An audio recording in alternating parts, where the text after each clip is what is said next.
ဝင်လေးတွေဝေ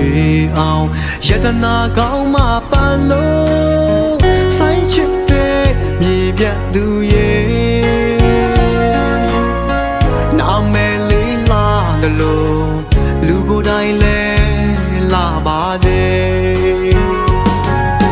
ဆိုင်အချစ်များကိုအပိုင်ယူယတနာတယောက်မှပြောလို့ရှမ်းစကားလဲသူတက်နေပြီအကျဉ်းနာဆုံးသူကိုရတဲ့လုံးချစ်ဖို့ရွယ်ပါသည်ဟေးမန်ဆောင်နင်းပွေတွေကြခဲ့ရင်